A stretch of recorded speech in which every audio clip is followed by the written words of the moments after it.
Hello, everyone. Welcome to the St. Louis Art Museum's Art Speaks program. My name is Jessica Kennedy, and I'm the educator for adult learning. I'm going to wait just a moment just to let everyone log in, but in the meantime, please familiarize yourself with the Q&A section near the bottom of your screen. Feel free at any time during this program to add your questions there, and we will choose a few to ask at the end of the program. To get us started today, I will hand things over to the museum's curator of prints, drawings, and photographs, Elizabeth Wyckoff, who will introduce today's featured speaker. Thanks, Elizabeth. Hello, thanks, Jessica. And hello to everyone out there in the Zoomosphere.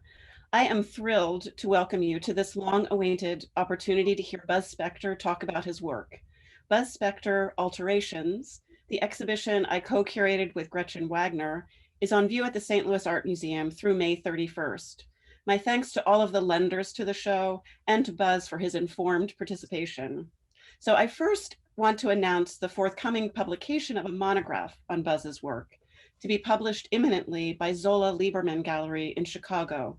The book is beautifully illustrated and designed and includes essays by Gretchen Wagner, Meredith Malone, and me.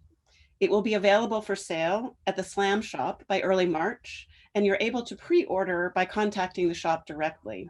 Many thanks to William Lieberman at the gallery for making this possible. So let me keep this brief, but a few quick words to introduce the artist. Buzz Spector came of age as an artist in the 1970s, and he quickly established himself as an innovator. From the start, he was a conceptual artist with not only a philosophical bent, but also an uncanny dedication to the physical condition of the work of art.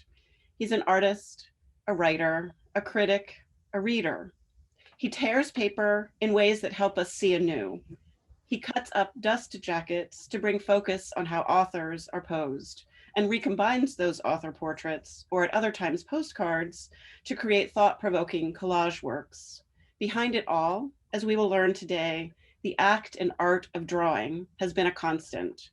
He's been celebrated across this continent and from Beijing to Johannesburg. Closer to home, Buzz has been an integral and generous member of St. Louis's art scene for the past decade. The title of his talk today is On Edge, What Constitutes Drawing in the Art of Buzz Spector. Please join me in welcoming Buzz Spector to all of our screens.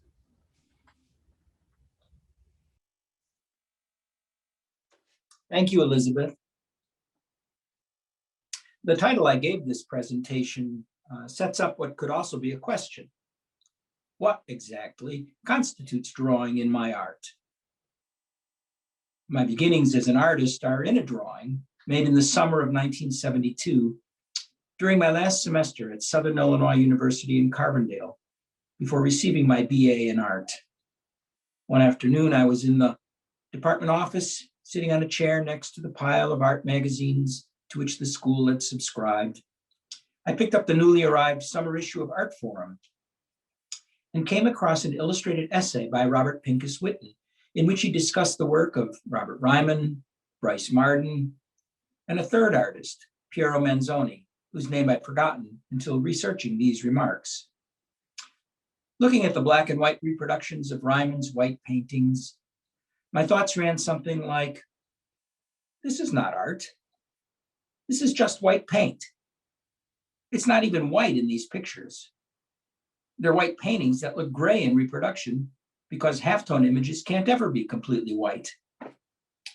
Irritated and fascinated, I decided that if a white painting was art, then a pencil drawing that was merely shades of gray was also art. And I set to work straight away. This exercise in shading was easier said than done.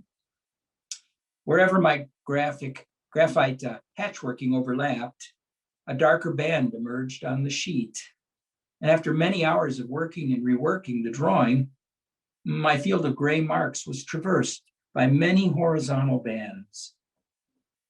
It was beautiful, at least to me, and also a way to better understand what Ryman was doing with that white paint.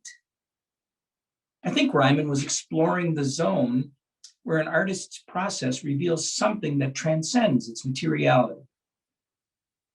I still have my drawing, Can we advance it? There's the Ryman with its white paint. In black and white reproduction, it looks gray, and even in this image generously supplied by the San Francisco Museum of Modern Art, they hung it on a gray wall. Next. Here's a detail of my drawing that shows you those bands at play. And next. And a view of some of the other work from that period on the wall in my former St. Louis studio. Next. Another crucial encounter I had with art in 1972 was seeing a Via Selman's drawing of the ocean in the Art Institute of Chicago's annual American show. Selman's depictions of waves receding from the picture plane were associated with photorealism of the day, but the artist herself characterized her art as located between intimacy and distance. This 1970 untitled ocean drawing wasn't included in the show I saw, but it is typical of the work she was making then. I immediately grasped the intimacy of Selman's method, one of drawing the eye into the scene, seeking some evidence of non-photographic affect, but then easing into a more languorous scrutiny of the play of waves, or rather, the memory of such looking on the water surface. A memory from childhood came to me of one of my aunts pointing to the Lake Michigan horizon on a Chicago beach saying, "Look at all that water. And that's just the top of it." This recollection of surface becoming depth related to the layering effect in my process-defined drawings. Playing around with shading techniques in my studio, I'd already begun using pieces of torn paper. Can we, next? See how the play of my templates works to resemble water. Next. And there are the tools I use, little strips of torn paper. These are templates to make shadings whose overlaps had a clearly delineated effect at the top, resulting from pencil strokes crossing over the torn edge I held in place, but which were less defined at the bottom since there was no edge to border where I lifted up the pencil. I thought of the edges I brought to such drawings as a kind of fretting. More on that word later. Next. I spent the next several years working entirely in pencil on paper, adding references to architecture, or at least architectonics, as in Bridge of Sighs, 1972. Next. Or May Tricks, 1973. This drawing includes a square within a square rendered in shades of gray colored pencil instead of graphite. And I added more color to subsequent drawings that comprised the portfolio I submitted to the newly redesigned MFA program at the University of Chicago in 1976. The aspect of that program that most appealed to me was the open-endedness of its academics component. I was able to take essentially any academic course in the university, and I used that freedom to take seminars on art and ideas in the 20th century, Kantian philosophy, modern American poetry, German expressionist art, and crucially, a seminar on contemporary art taught by Richard Schiff. Richard was as nocturnal a person as I was, and on occasion, he would walk over to Midway Studios at, say, 2 a.m. to help himself to my coffee, sit on my drafting table, and remark on my work as I was making it. Talk about curbside service critique. My most stringent critics, though, were my fellow students. In the studio, it was Dan Ramirez, whose methodical graphite panels and arduously pigment-washed canvases brought minimalist techniques to the service of metaphors of illumination and transcendence. The other student whose criticisms inspired me was Reagan Upshaw, an art history grad student who was and is also a poet. Reagan and his wife Roberta were my partners in the creation of White Walls, the little magazine of writings by artists we conceived of in late 77 and began publishing in spring 1978. Next. Another Midway Studio event, the Performance Midway series of 1977, got me thinking about the implicit performativity in every art-making gesture. During grad school, I experimented with ways of performing my drawing, especially in my informal performance, the musical drawing, in June 1977. For that event, I attached a microphone to my big upright plywood drawing board so that the squeaks I made while drawing with a hard charcoal pencil were amplified in counterpoint to panpipe music played by a local musician, Douglas Ewart, seated in a chair next to the board. A more public performance of tearing occupied me after grad school. Notice the nice beard I wore in those days. In 1980-81, when I collaborated with dancer Jill Kellner and musician Fred Simon in several versions of Black and White with Bells, a work that integrated Kellner's gestures and manipulations of her body within and without long strips of translucent paper, and Simon's playing Asian temple bells, alongside my metronomic tearing away of portions of rectangles of stiff paper mounted as perpendicular elements along a wall. The duration of each performance was determined by the length of time it took me to tear away whatever number of such sheets of paper I had attached to the wall beforehand, from 50 in the performance shown here to 100 in another iteration. Next. The fretted edges of torn paper projecting outward from the wall were also activators of lighting effects. In a series of relief drawings that combined shading in graphite or ink with shadows of projecting paper elements, I offered viewers a problem of deciding where effects of light ended and affect in graphite began. Earlier, in 1978, I'd made several wall-mounted works that foreshadowed, pardon the pun, Black and White with Bells in Wiedemann series, number 5 of 1978. And by the way, the reference is to Jan Wiedemann de Vries, who published the first Western manual on perspective. In this work, I formed a very horizontally attenuated triangle out of parallel strips of torn Japanese mulberry paper. A length of twine outlined a visually equivalent triangle beneath. The shadows of the projections appeared to fill the space outlined by the twine, as if I had drawn those shadows in graphite. From a distance, the illusion was compelling, but approaching the installation led inevitably to the recognition that the bottom edge, in quotes, was actually taut and string, and what appeared to be a field of graphite gestures was actually a shadow play. In 1980-81, I also began tearing pages out of printed books, a gesture I have repeated until the present moment. Next. Here's views of a couple of such torn text blocks, cropped so that you don't see the object itself. And as you can see, the structure of printed pages, whether in Italian on the left or Chinese on the right, still resembles a single shadow of a page. I've spoken about the existential aspects of this gesture in other contexts, but today I want to focus on how my systematic tearing away of portions of leaves from a text block inverts the illusion in my torn paper relief works. A viewer, as reader, looking at my torn pages, is concerned with the loss of language. The visible text field is filled with letters, but those letters are dislocated from specific words.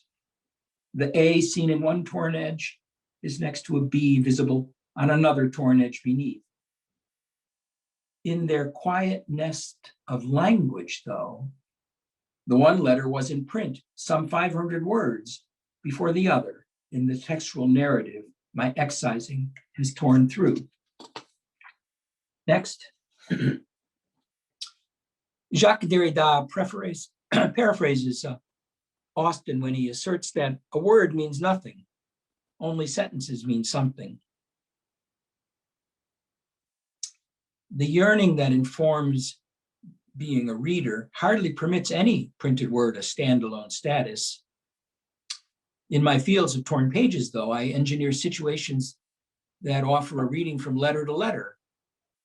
And even at this level, readers scan the field of torn edges for vestiges of sense, for juxtapositions that show the persistence of letters seeming to belong together, to be something, to mean something, among the material room where I've situated them. All that water, and that's just the top of it.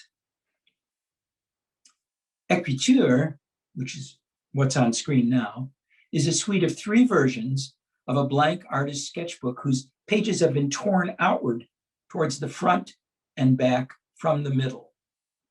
Once the edges of the altered text block were glued together along top and bottom sides, then attached to the open covers, I slipped drawing pen points between the torn leaves. Next.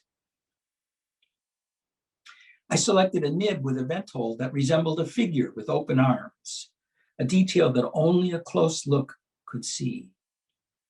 My title is an apparent contradiction. In English, écriture means writing, yet no inscription is visible on the torn pages. But those emerging pen points, each bearing its miniature figure, stand in for words to come. Throughout the 80s, I continued my tearing away of pages, but also made work for walls that incorporated projecting torn paper elements to graphic effect. Next. I made visual paraphrases of works from the broad history of avant-gardism, including Mondrian and other Dutch style artists, Malevich as exemplary Russian suprematist, and in a few cases such as this, after Albert Glies, 1984, I redrew the figure's head in a cubist study, replacing ink lines with projecting paper relief. Next. Here's a couple of views of the Guggenheim Museum's study after the Army Doctor, and the inset on the right is the detail I worked from in making my study. And Jessica, if you go back one slide, you can again see the relationship. Next. And next. The image projection you see on screen is flattened, but the actual work is dynamic in how light and shadow shift while you move in relation to it. Sometimes I also punned around with old postcards, adding relief elements to scenes as if my attachments were structures in the scene, or in the case of Le Mans Lifelines, 1982, where I added ink-edged paper plumes to the hats of every soldier photographed in the courtyard of a chateau during World War I. I had another implicit meaning in mind, of those projecting edges as delineators of the ups and downs of lives lived after the moment of the photograph.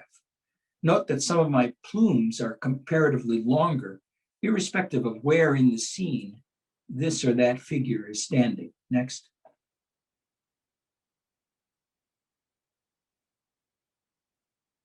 And next.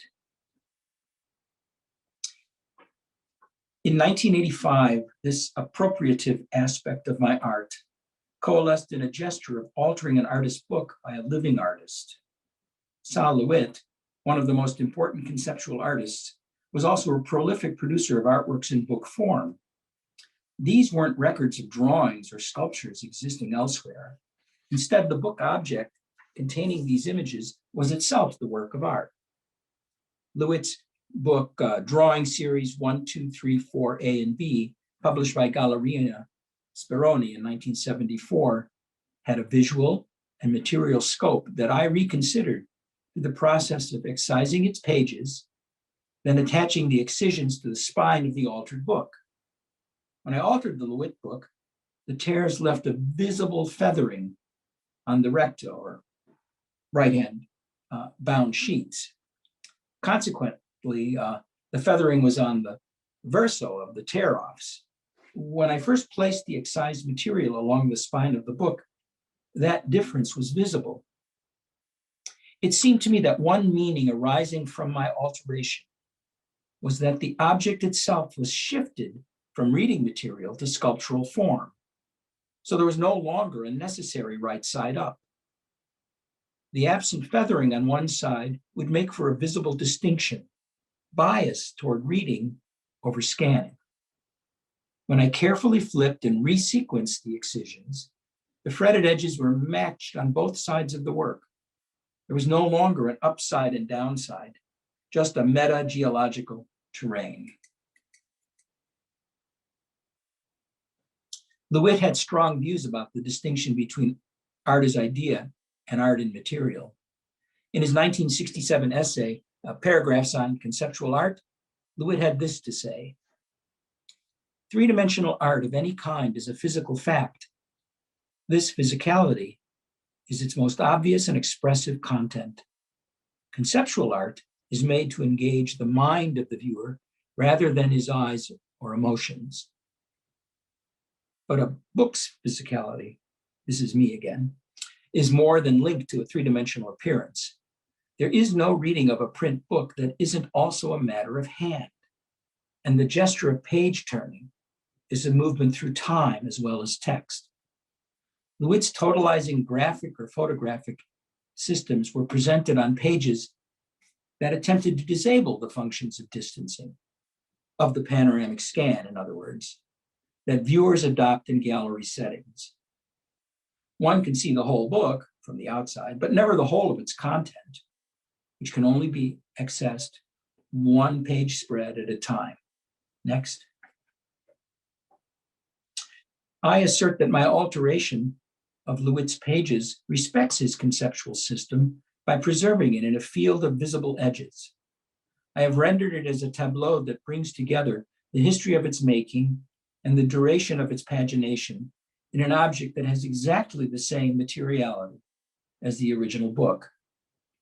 I might add that the pages of Altered Lewitt are affixed to the spine, but can otherwise be leafed through, as is only fitting. I altered several copies of the Lewitt book, one of which I attempted to give to the artist in 1986 at his New York studio.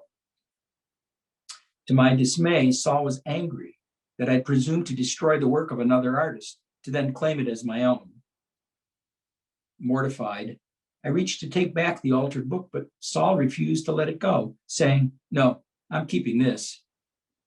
Shortly afterwards, Saul did give the book up to the Franklin Furnace Artist Book Archive, where it went to the Museum of Modern Art as part of the donation of the Franklin Furnace holdings to the MoMA Library. In recent years, I've thought again about Lewitt's love-hate relationship to my alteration as I encountered his wall drawings executed after 1986. This is, you're looking at wall drawing number 797 as executed at the Blanton Museum of Art in 2014. And here's the artist's instructions provided to the crew that did the work. Wall drawing 797. The first drafter has a black marker and makes any irregular horizontal line near the top of the wall. Then the second drafter tries to copy it without touching it using a red marker. The third drafter does the same using a yellow marker. The fourth drafter does the same using a blue marker. Then the second drafter, followed by the third and fourth copies, the last line drawn until the bottom of the wall is reached. Next.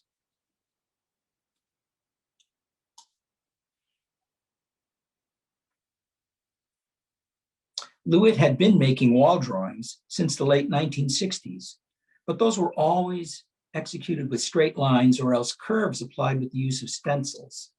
In works made after 1986, a variety of chance effects entered into the specifications the artist provided to the people who did the actual rendering. The brushy hand-painted colors or incorporated accidents of hand in the drawings has a certain visual relationship to such irregular edges as those of torn sheets of paper.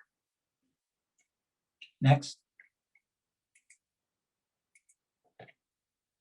To this point, I've been reflecting on the interplay of edges and lines, but there are, both in nature and in art, lines without ends. Let me interject a joke about the University of Chicago football coach who diagrammed a pass play on the locker room blackboard, saying that players A and B would run crossing routes downfield at the 50-yard line. Player A speaks up, "Coach, you mean 50-yard line segment." Drawn lines in other than circular form are always segments, but my thinking about edges applies to circles as well. René Descartes, he of Cogito ergo sum, also developed a graphic model for describing the relationship between heavenly bodies.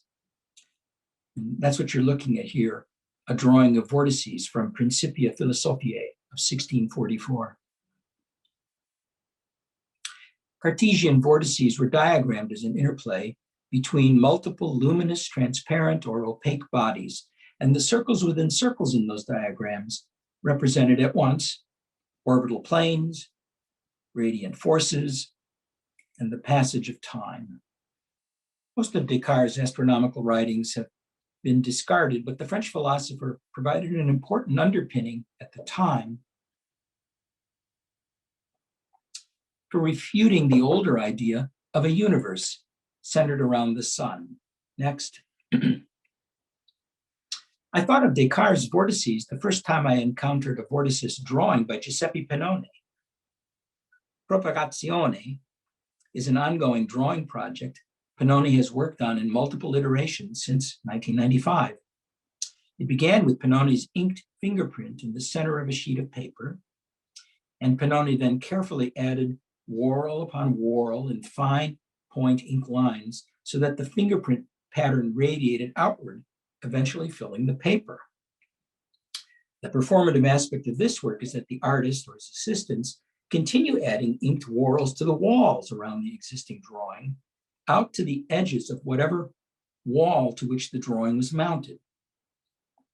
Now, from where I observe this, Pennone's inked fingerprint is a corporeal equivalent to the sun at the center of a pre-Copernican universe, but that's a topic for another time.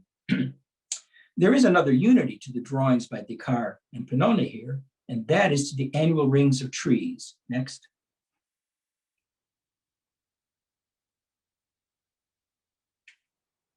We understand that the radiating circular forms in sliced tree trunks are markers of growth, but the succession of darker bands isn't drawn by a natural instrument.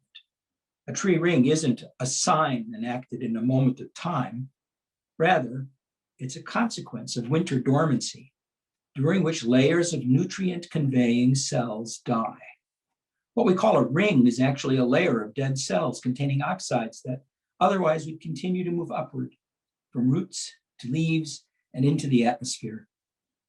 Pennone's fascination with growth has guided his arte povera work in 3 dimensions as well. And you're looking at an example of this, his alberi sculptures.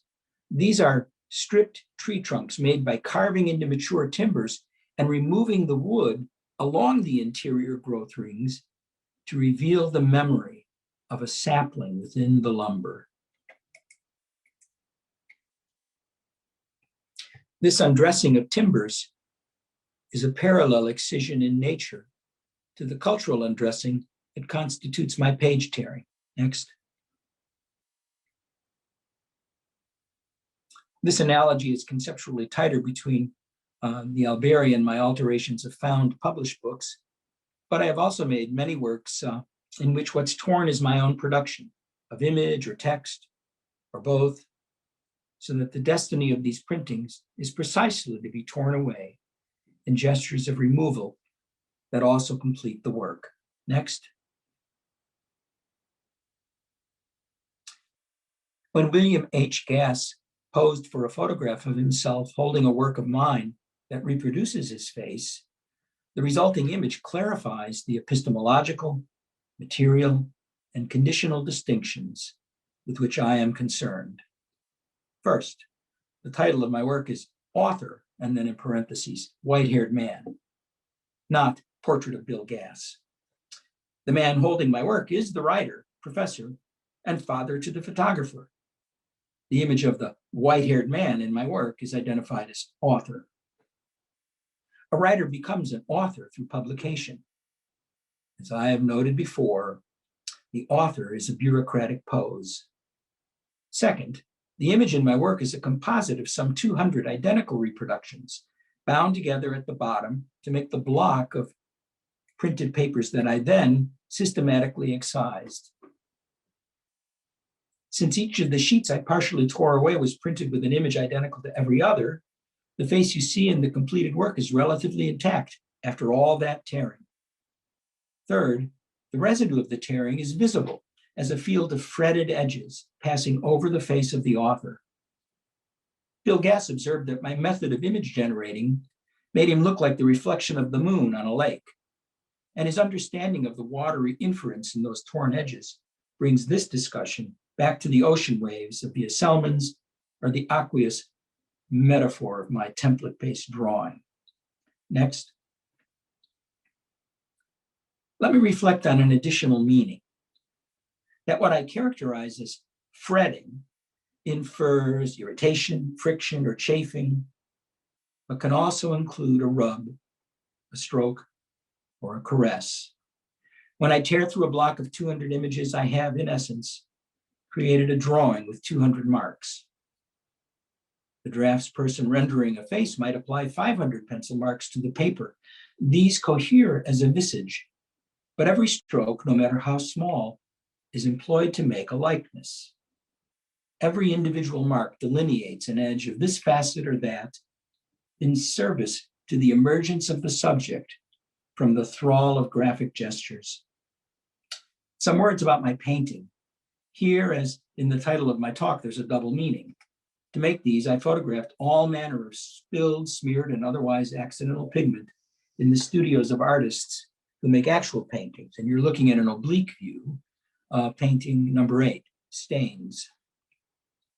I then had my photographs printed in 4-color process at poster scale, then bound the entire press runs together to make the blocks that I tore through before mounting them in wood frames.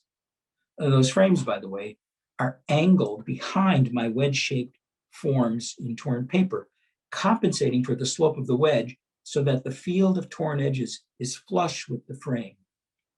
That compensation for the matter in my work makes the fretted edges across the image field into an illusory tachism, like the texture left behind in paint.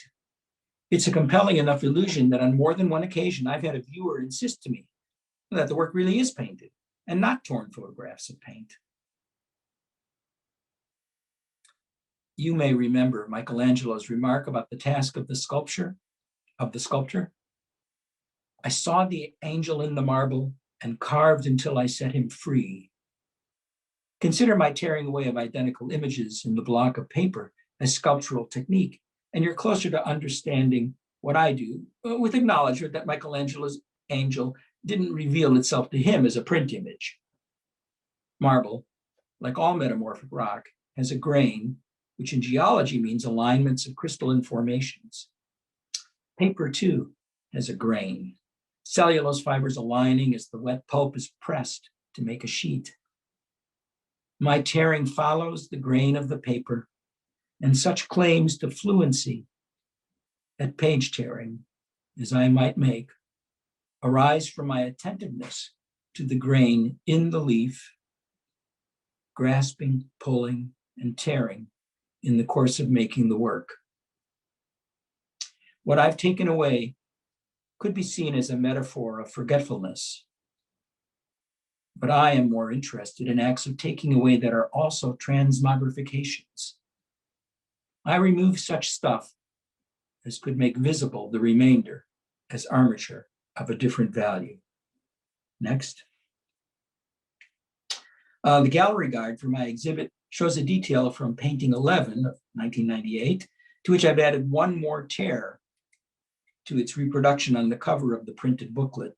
The 4,000 guides are each rendered into something unique by what I've taken away. If circumstances allow you to visit SLAM, I encourage you to take a copy of this de facto multiple. I conclude with thanks to the St. Louis Art Museum, especially Elizabeth Wyckoff and Gretchen Wagner, who curated the exhibit, to Jessica Kennedy, who organized this talk, and to so many friends, colleagues, and gallery representatives who have taken the time to attend this Zoom presentation. Thank you. Thank you so much, Buzz. Are you ready to answer some questions? Absolutely. Great. So we have the first question. Has the pandemic influenced your current work? If so, how?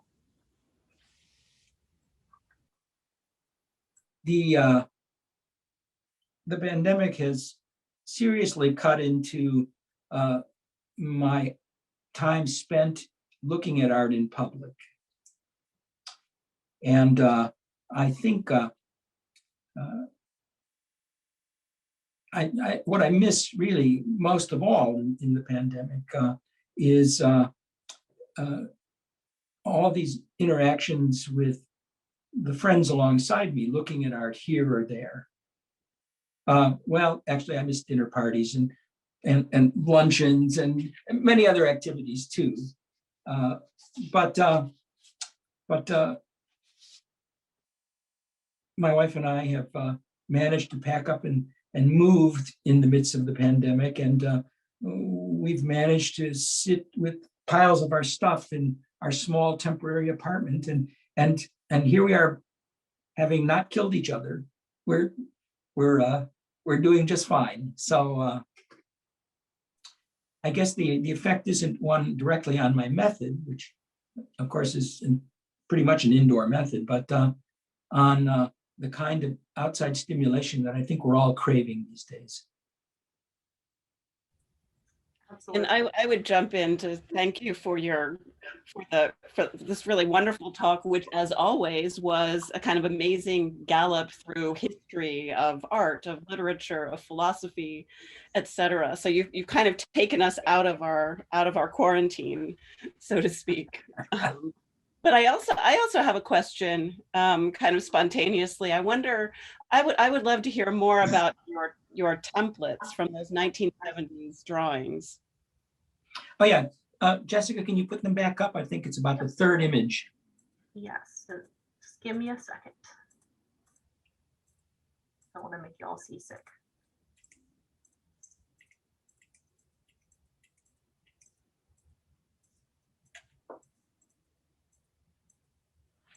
Sorry, I thought that would go faster.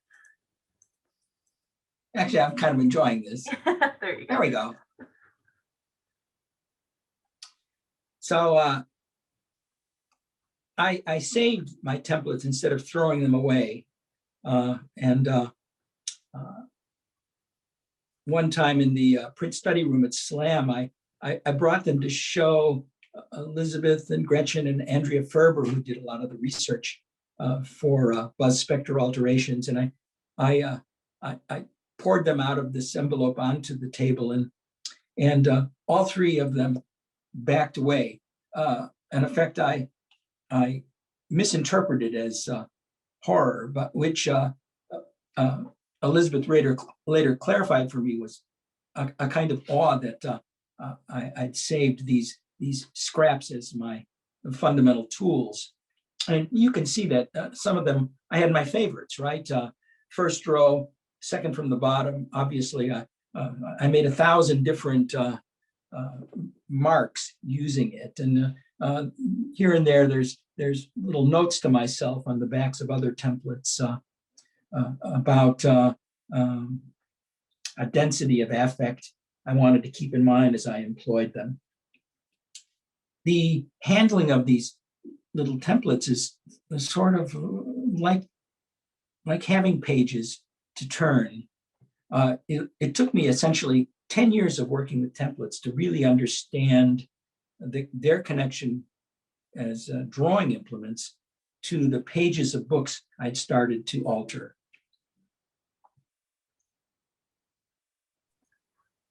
We have quite a few questions, so I don't think we're going to be able to get to them all, but we're going to try.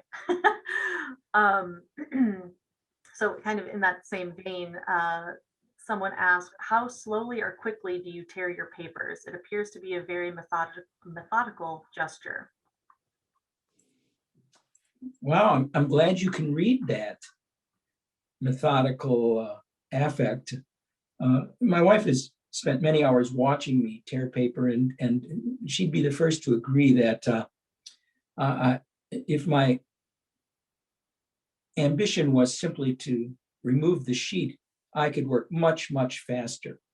And I would say that part of the tearing of each individual leaf has to do with a feeling of hand and wrist and shoulder, as well as where I'm looking, to convince the fibers along the grain to let go.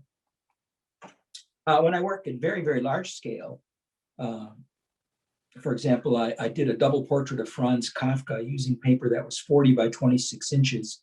It was for a show in Los Angeles, and the gallery representing me, David McAuliffe of Angles, came to my studio with a question, and his voice trailed off as I was tearing through the sheets of the Kafka. And I asked him, David, what's wrong? And he says, well, you're doing that with one hand. Yes, I was doing it with one hand. After you've torn 250,000 sheets of paper, the hand is well educated into the behavior of grains of cellulose along the surface of a sheet. Well, kind of along that same, continuing on that track, someone asked, can you please talk about your state of mind while you are tearing? Oh, totally empty-headed.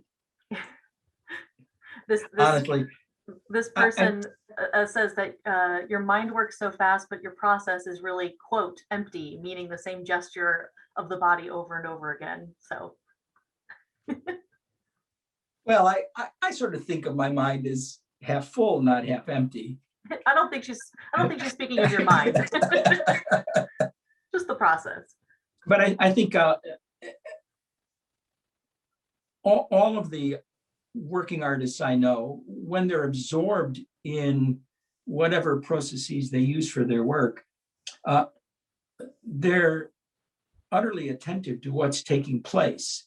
So this is not a ruminative state of mind, which of course makes you remote from what's happening in your body. Although I say that, and I'm the child of a mother who ran a knitting shop, and I remember vividly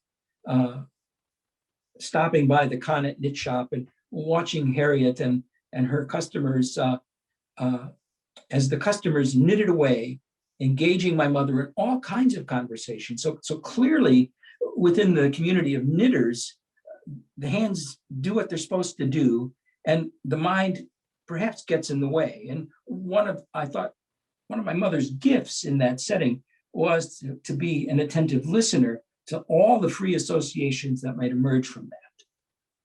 I myself like a little more silence, a little less conversation when I'm doing what I do. Understood.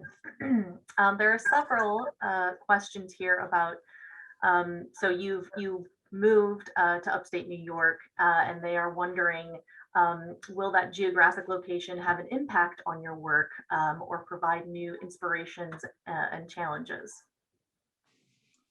Well, there's some people in the audience who have known me long enough to know that I don't stay put.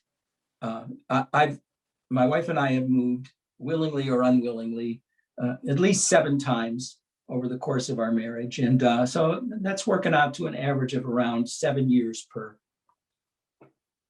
residence.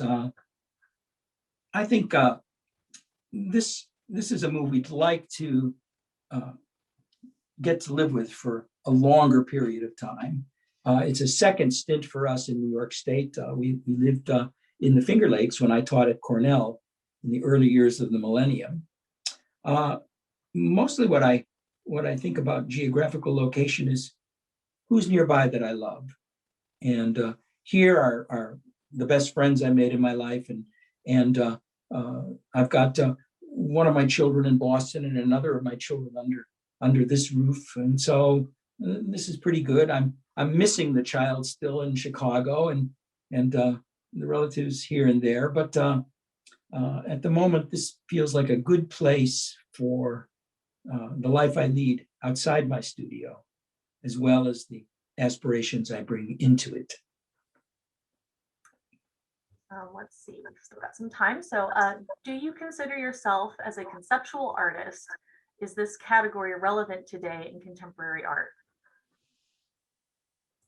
No, I think it's become an historical term, and in part because of a succession of recognitions by the people who earned that qualifier, that there was no getting away from materiality in their work. I remember with Lawrence Weiner particularly, he had an important early show at the Renaissance Society at the University of Chicago, and he made some claims about the use of neutral language in his words on the wall. And my classmates encouraged me as the lippiest MFA candidate of the day to go take him down a notch about that. And I showed up with great arguments about language as material. And I remember, as grad students are wont to do, making a complete fool of myself in a room filled with people, and Weiner dismissing my complaints with a sort of noblesse oblige. But the next day, I'm out at O'Hare Airport waiting for my sister to arrive on a flight from the West Coast, and I run into Weiner, who's waiting for his flight back to LaGuardia. And he says, "Let me buy you a cup of coffee." And we sat down and we talked, and he was just so impressed with my arguments, and he felt that he really needed to pay more attention to the proximity of poetry to what he was doing. All the things he wasn't going to say in public, you understand. But he encouraged me to keep loving art, and I've tried to do that. All right. Let's see. I do see you- one, if I can Oh, I yeah, jump in? please. There's one that talks about this kind of destructive versus creative impulse. So the question is, when you first started tearing, did it feel more like destroying as opposed to creating? That is such a terrific question. So the very first time I started tearing pages out of a printed book, it was to make a model, a maquette for a book I wanted to build as like a sketchbook or a drawing book. And so I deliberately chose a book I had no investment in as a reader for this purpose. And I'm about 30 pages into this method of tearing, and I was almost overwhelmed by the creepiness of it. It was a weirdly embarrassing kind of thing to be doing. But then another affect took place that superseded this creepiness. And that was, as I started to tear pages cutting through the text block, I had this weird hallucinatory impression that the letters on separate pages were still trying to form themselves into words. It was as if I disturbed a kind of ant nest, and the ant letters A, B, C, D, et cetera, refused to surrender their company and wanted to come back together. In any event, by the time I finished tearing that first book, the maquette idea was tossed away. I never did actually make the book model that I had in mind, because the torn book seemed to be about so many more important things. Okay, I think we have time for maybe one more question. Elizabeth, was there any other ones on here that you thought were particularly?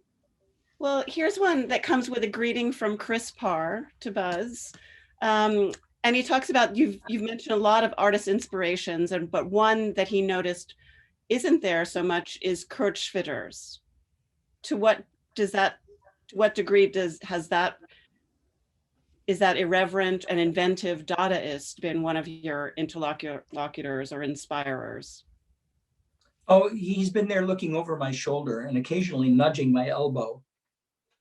I love Schwitters, not just the marvelous collages, which I can't get enough of seeing, but also his willingness to do silly things in public. Obviously, something I aspire to as well.